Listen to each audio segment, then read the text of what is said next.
Right now on News 12 New Jersey, strong storms moving through. Not everyone's going to see them today, but Stormwatch Team meteorologist Dave Kern is going to walk us through the timing, let you know what to expect.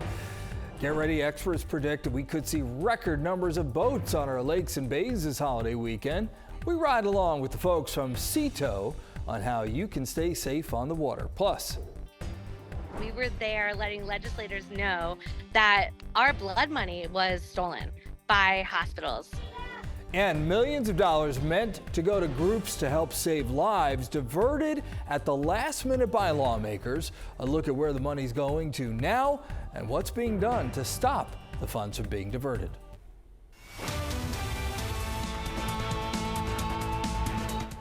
Busy evening. We thank you so much for joining us. I'm Eric Landskerner. We begin with breaking news out of Monmouth County. Prosecutors announcing the arrest of 2 people in connection to the deadly shooting at Pier Village in Long Branch from earlier this month.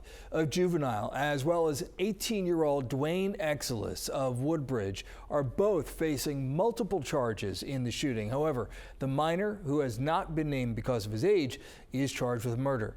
This is footage from the scene when the shots rang out the evening of June 12th.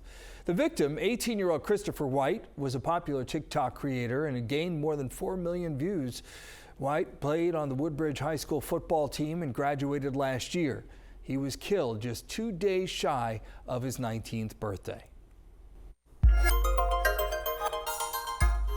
We're watching a line of significant thunderstorms continuing to slowly drift through central, now eventually going into northeastern sections of New Jersey. The primary threat is going to be damaging winds and some large hail, possibly nickel-sized hailstones. But we're also looking at, since these storms are moving so slowly, we have the opportunity for some significant flooding. Not necessarily today, but we have another batch of storms that'll be developing for tomorrow, and the rain is going to be falling on the exact same area. So again, something that we'll have to keep an eye on.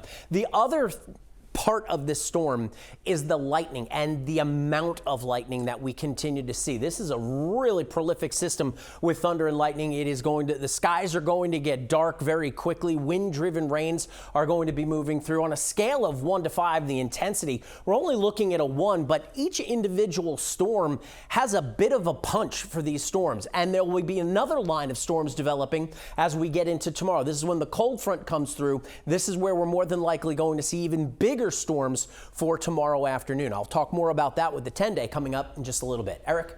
All right, Dave. Well, today's weather, not counting a great weather forecast combined with the holiday week, will mean a lot of extra boat traffic at the popular spots along the Jersey Shore.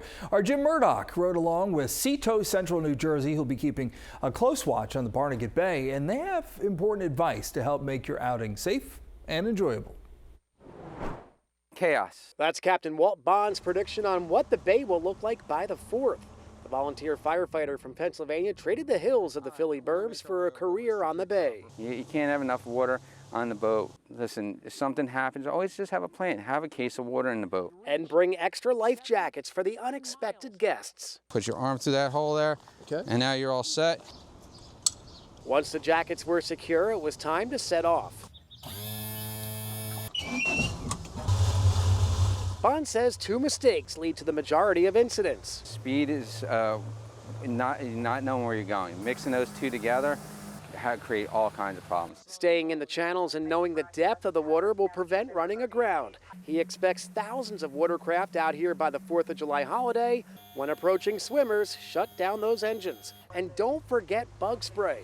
Greenhead flies feed on us. After the bite, you start to get that itch, and then you start scratching all night. So yeah, it's a double-edged sword there. We've pulled onto the west side of Island Beach State Park in a calm section of Barnegat Bay where Captain Walt wants to point out these clouds over the mainland. He says you have to be weather aware, especially on a day like today when there is the potential of storms. If one of these cumulus clouds turned into a thunderstorm, lightning can reach far, far away from that storm's base. There's definitely days when we have some real bad storms. And if you dock for food or drink, secure your boat tight. But most importantly, have a designated driver. When you drink and drive on the water, it actually, the wave action and the heat and everything else actually intensifies the inebriation and can create even more impairment. Bond believes following these simple rules will allow for a relaxing weekend with a few thousand of your nautical buddies. on the Barnegat Bay. Jim Murdoch, News 12, New Jersey. Captain Bond also recommends bringing cell phone charges, telling someone on land your float plan, and allowing plenty of extra line and slack when you drop anchor. 4th of July travel is already underway. Record number of Americans expected to travel for this holiday. AAA estimating more than 72 million people will travel at least 50 miles from home. Specifically for New Jersey, over 2 million New Jerseyans expected to travel, 1.7 million by car. But the people we talked to at the Thomas Edison service area in Woodbridge, staying home. Avoid the roads. I do enough of that during the week. You know what? The 4th of July is to celebrate our country's birthday. And with that coming back, barbecue, staying at home, down the shore. Stay away from the traffic because you know it's coming. If you're traveling this week, the worst time to travel tomorrow is between 3 to 6 p.m. Wednesday, it's noon to 9. Thursday, 2 to 6 p.m. And Friday, July 4th, noon to 7. Wednesday and Sunday, by the way, expected to be the busiest days on the road, according to AAA. And the travel agency saying that summer gas prices are the lowest they've been since 2021. The average gallon of gas today in New Jersey, that's just about $3.18. And speaking of holiday travel, the New York Waterway Ferry will be offering free fares for children under the age of 12 starting this Saturday. The discount is for all New York Waterway Ferry routes between New Jersey and Manhattan through Labor Day. The free fare will be permitted for a maximum of 2 children when accompanied by 1 single paying adult rider. And don't forget to stay safe while setting off those fireworks this week. The U.S. Consumer Product Safety Commission reported 11 fireworks-related deaths last year. Most of those involved mishandling and misfires, as seen in these training videos. More than 14,000 people were injured by fireworks last year, and around 1,700 people had to go to the emergency room for injuries related to sparklers. The safety board recommends having a water hose nearby and to never use fireworks while impaired. Why are 4 hospital systems in New Jersey getting millions of dollars from the national opioid settlement? That's what State Attorney General Matt Platkin wants to know, as do the nonprofits who rely on that money, many of whom protested at the State House in Trenton today. News 12 New Jersey's Chris Keating explains. Give the money back. Members of New Jersey Harm Reduction staged a die-in at the State House, forcing legislators to walk over them before protesting in the Senate chambers. This is a raid on the public's money, on the money of people who lost their children, people who lost their partners. Jenna Malore is the director of New Jersey Harm Reduction, which provides naloxone, education, and wraparound services for those who are addicted to drugs and in need of help. She's referring to the $45 million in opioid settlement money, money which since 2022 has gone to organizations dedicated to saving lives from overdose.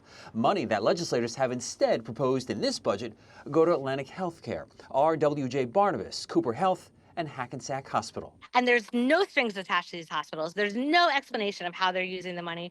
There's no explanation of why they are getting it. State Attorney General Matthew Platkin is on their side. He's reminding legislators that the opioid settlement money is designed to force companies to pay back the blood money that they stole in fueling the opioid epidemic. A family like the Aherns from Cape May County. Tanya Ahern lost her son Rory to addiction and supports harm reduction. There were a lot of things that he didn't get that may have saved him.